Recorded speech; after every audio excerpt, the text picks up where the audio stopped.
Good morning, ladies and gentlemen, and thank you for giving this opportunity to be present in front of these leaders of the Indian industry and in the Indian retail.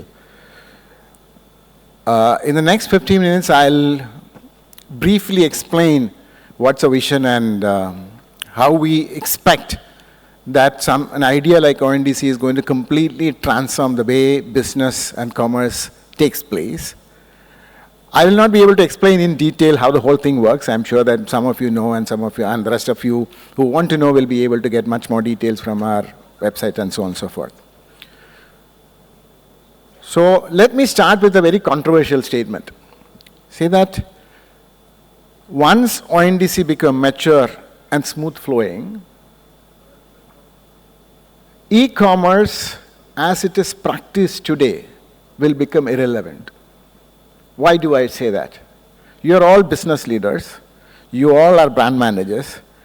When it comes to your distribution in the physical world, you have the absolute control of price, advertising, discount, whom to deal with, and all of them. When it comes to the digital side, you have some constraints. One is that either you have to have your own shop presence and all the expenditure related to customer acquisition, which can be afforded only by a few large brands with pretty deep pockets. Or you have to register yourself with one or two marketplaces that is available. And in that case, they significantly decide on your terms, payment conditions, discounts, advertising, everything there. Whether you should be there in the, in the display where you should be there in the number one or on the third page. Everything is decided by them. And the relationship that you have and the compensation that you can pay. So that is because there are few platforms using proprietary technology ensures that each platform will only make their buyers and sellers talk to each other. If I am a buyer in platform X, I can only see the sellers in that platform X. And if you're a seller in platform X, you can only sell to the buyers in that platform X. If you now, since you're all business leaders, let me go from the seller side. If you want to be, let's say, the platform X may say that I have 100 million consumers, proprietary for me. Platform I may say that I have 75 million customers, proprietary for me. And if you need to be there in both the things together, you have to make sure that your technology, processes, everything is attuned to both of them. And have to behave as each of them would expect you to behave. The idea of ONDC is unbundling. What does unbundling mean? It means building blocks of transactions can be unbundled, handled by specialized agencies at the most optimum and competitive fashion. But the interoperability that we enable using an open protocol will make sure that the commerce is seamless both for the buyer and seller. What it would mean is that if you are a seller in any platform and that platform is ONDC protocol compliant, you are visible to any buyer who are in any platform which is ONDC protocol compliant. It looks theoretical, it looks magical, but let's go a little more specific. Who could be the one who could bring the diversity of sellers and diversity of buyers? Let's start from the buyer side because you're interested as brand managers, how the buyers are going to come and sort of discover you. Today, there are only a couple of platforms who have a buyer base in e-commerce. And when it comes to e-commerce, it could be fashion, could be, the goods could be different, food could be different, mobility could be different. There are all some specialized one or two platforms. But once ONDC becomes smoother, the life will change. Let's take there are many entities, like for example, banks, telcos, fintech companies who have pretty large digital, consumer base for their digital products, but not for e-commerce. Let's say Airtel will have 500 million customers, Kotak Bank may have 50 million customers, but that's all for their lines of business. If they want to expose their customers to e-commerce today, they have no option but to link up to an existing platform. Or they have to come to each of you and get you listed on their platform, which is not an easy thing.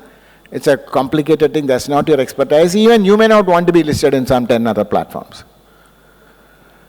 But now the Kotak and the Paytm and the PhonePays and the Airtels of the world have an option to expose their clients to e-commerce by giving a buyer application using ONDC protocol. It means that that buyer application will be able to discover anything in the network, any catalog in the network, which is made available using ONDC protocol from the seller side. So now you think as a seller, most of you are the brand managers. Let's say that you have two options. Either you make your own platform ONDC compliant, protocol compliant. Once you make your own platform protocol compliant, you don't have to worry, hey, should I go and register on platform X, platform Y, platform? It's nothing. You're only making yourself visible. The Airtels and the PhonePays and the Paytms and the Kotak and the HDFCs of the world will come and discover you. Or you say that, I don't want to do it myself. I would like to use a sales aggregator. So there are many people who are selling as an aggregation facility. What is needed is making the catalog visible using ONDC protocol. Then suddenly, it is no more captive users of a platform it's saying 100 million. It's a pool of 1 billion customers who's available to each of you. So my wish and my expectation and my confidence is that in few years' time, once it stabilizes, the way the business is going to change, any person or entity who has a product or service to sell and has a catalog explaining the characteristic of the product, can and will be able to make that catalog visible in this open network. Once that is visible in this open network, different kinds of entities, it could be bankers, fintechs of the world, based on the kind of buyers whom they are dealing with, the client they want to address to, will give a buyer interface to discover all these things. So that's why it is like what internet has started. It will become a truly democratic place. Just to help you understand a little more, today let's say that you want to create a website which is just information dissemination. Let's say I make a website called Koshy.com and ET has a website called ET.com. Both have equal visibility. When we create, what do? We create an HTML page, either by myself or using Wix or WordPress, or I may get a third party to do that. But both of us are equally visible. What will drive the traffic to Koshy.com or ET.com will be dependent upon what Koshy.com and ET.com has to offer to what clientele. If Koshy.com has something really exciting for a certain set of people, it will have more traffic. So what is the lever is what you offer and not somebody's captive base. And that is what is going to happen when you have an open net in commerce too.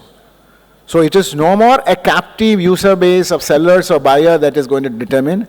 It is the offer that any product owner or service owner will offer and making it relevant, how he builds his brand. So I was talking to one of my friends who's a senior professor in Stanford in marketing. So he was telling me that he used to conduct a course called digital marketing for the past 10 years and he's sunsetting it this year. He said that it has become irrelevant to call it just digital marketing because digital is one big component of marketing. So there's no need to keep it separately. You have to see it in the full picture. In the same fashion, commerce become truly omni-channel with the brand managers, the endpoints having the full control on their strategies and not being significantly controlled and influenced by certain intermediaries. This is a challenge that is not just we are facing here in India. I remember, Mohammed explained earlier what happened to UPI. See, when UPI started in India, actually it was solving a problem of a developing country because digital financial transactions were very, very less in India. Developed countries are more than 90%, while in the recent past we proved that that model is substantially superior to many of the models that's available in the world. But when it comes to digital commerce, the challenge is same everywhere. Whether it is in US, whether it is in European, whether it's European Union, whether it's in China or India. The challenge of very high levels of market concentration is being felt all over the world. The Americans are trying to address this through regulations. They call it America Online in America, Innovation and Choice Online Act, and some of you would have read in the newspaper, they were trying to get the act passed this year, but it got postponed because of the significant amount of protest and lobbying against it. And they expect that it will happen sometime, maybe in future. The Europeans are calling Digital Market Access Act, and they're again trying to address the whole issue of concentration. They call the highly concentrated market and the entities with a high amount of concentration, they term them as gatekeepers, and how it is significantly affecting a broad cross-section of industry. Only, especially when it comes to small and medium brands and enterprises are significantly suffering. Because in a platform environment, it makes sense. Even if I am running the thing, I will have the same strategy. It will be better to have few large brands than many medium and small brands. Whereas when it comes to